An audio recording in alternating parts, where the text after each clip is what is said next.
Бүгін сіздерге гипергидроз туралы айтқым келіп отыр. Ол үшін алдын ала менің каналыма подписация етіп және лайкты басып қойсаңыздар өтініштер едім. Гипергидроз дегеніміз не? Ол медицина тілінде аударған кезінде гипер ол көп, гидроз ол судың бөлінуі. Яғни денеміздегі судың бөлінуі болып табылады. Тер бездерінен негізінде бөлінетін су мөлшері бізде болу керек.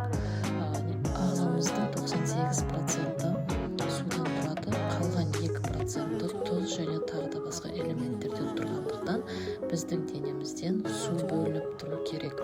Ол су біздің жасаған әртүрлі движенияларымызға, әрекеттерімізге байланысты қолтық астымыз, арқамыз және маңдайымыз шай ішкенде терлеп отырады.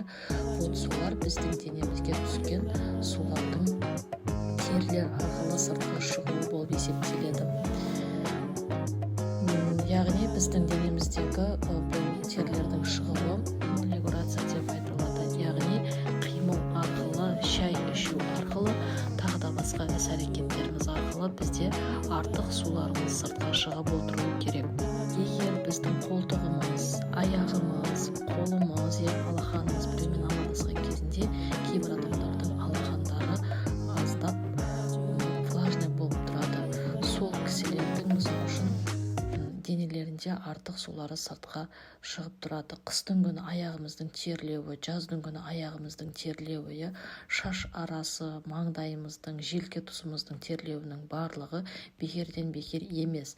Сіздер бұл терлердің шығуын тамырыменен зерттеулеріңіз, яғни анықтауларыңыз керек.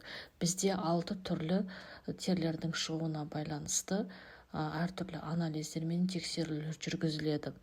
Яғни ең бірінші қант диабетімен ауыратын адамдардың денелері тершең болып келеді. Яғни сіздің денелеріңіз немесе аяқ қолыңыз терлейтін болса, ең бірінші қант диабетіне анализ тапсырып көріңіз. Екінші ол гипертериоз.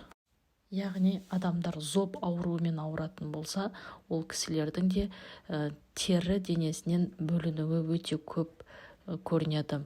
Сонымен қатар үшінші ол әйел адамдарда кездесетін, яғни менопауза деп аталады екен. Ол яғни 48 және 52 жас аралығында, қазіргі таңда ол жас кішкене жасарып кетті. Яғни 40 жастан жоғары көп адамдар осы менструациядан келуінен тоқтауы, не дейді, климакс дейді ғой енді әйелдерде. Вот сол климакстың пайда болуынан ол әйелдердің денесіне ыстық су құйып жібергендей болып, бірден тер бұрқ етіп шығып, күні бойына сондай мазасыздана береді. Ол жаңағы көбінесе адамның денесінен, яғни аяқ қолынан емес, арқа тұсынан және желке тұсынан сондай тердің шығуы байқалады. Төртінші ол туберкулез. Түнге қарай адам қатты терледі, яғни жастығының су болып кетуі, төсегінің су болып кетуі, яғни мынау мойнынан жоғары қарай тердің қатты бөліну болып тұрады. Бесінші ол онкология. Онкологияда да адамдар сондай қатты терлеп, сондай жандары қиналып атады.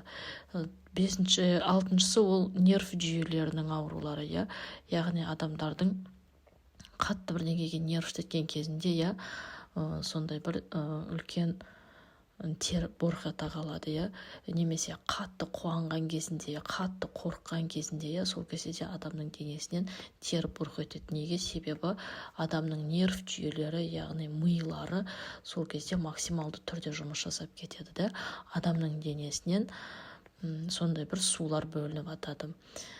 Құрметті менің оқырмандарым, сіздерге айтарым, қолтығым терледі, арқам терледі, алақаным терледі деп бейбарақат жүре берместен, жаңағыдай әртүрлі косметикаларды, яғни антиперспирант деген сияқтыларды қолданып жүре берместен, міндетті түрде дәрігерге барып, дәрігерден кеңес алып, қажет деп тапқан анализдерін тапсырып, өз денсаулықтарыңызға қараңыздар. Яғни өздеріңізге қажетті тапсырғаннан кейін анализдерді мынаның бірі де мысалы үшін ұшырасып жатса, осындай бір диагноздар қойылып жатса, алдын алып емделіп сол тершеңдіктен құтылуға әрекет жасаңыздар.